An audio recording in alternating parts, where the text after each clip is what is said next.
Hi guys, Lester here, and we're here to unbox and review this figure from SH Fig Arts. This one is Zoro from the One Piece anime TV series, and this one is one of the main character.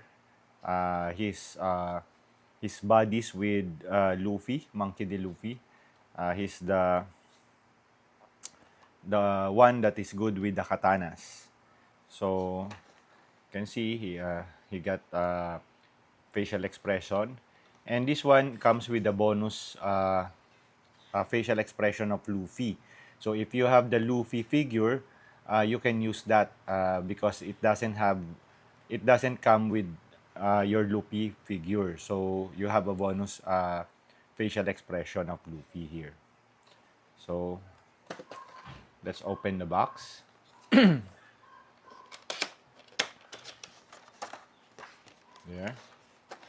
And again, there's a instruction here for the katanas on how to put it on his mouth, how to put it on his side, and how to put the handle of the katanas for the scabbard. So it will look like the blade is inside. There.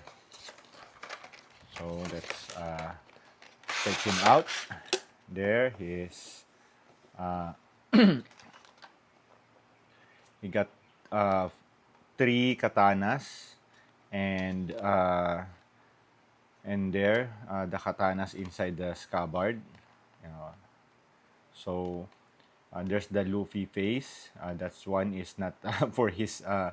You cannot put it on him because that's Luffy face, and here are his expressions, facial expressions, and here are the extra hands for holding the katanas and for posing. So let's get him out.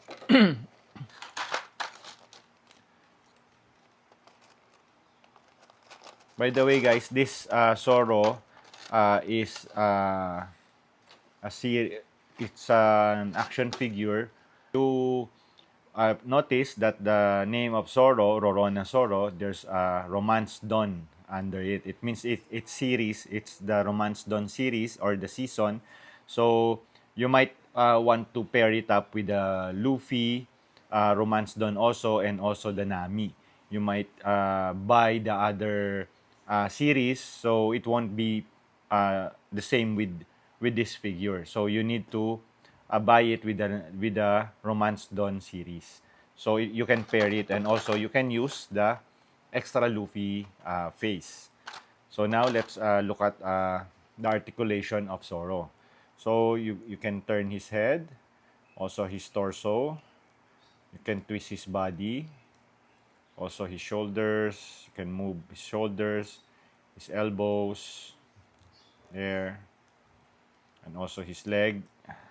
Can kick and bend his knees, and also his ankles, his feet, his foot. You can move it.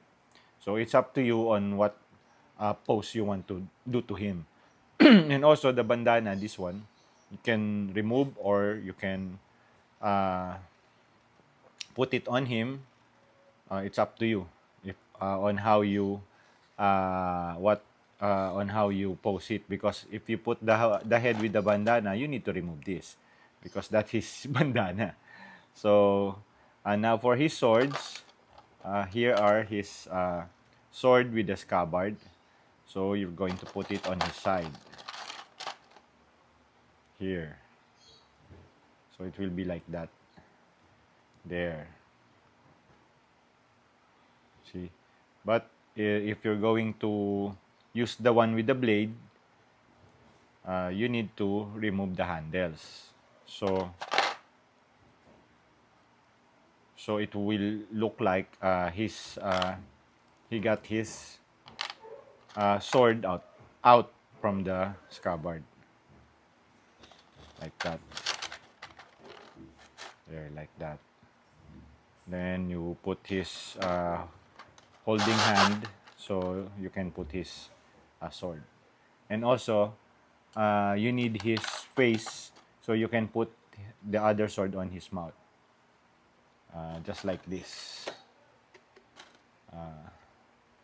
there. So it's up to you on what pose you want to do. So that's Zoro from the TV series, the anime TV series One Piece. And that's it, guys. Thank you for watching. Please like and subscribe to my channel. Bye.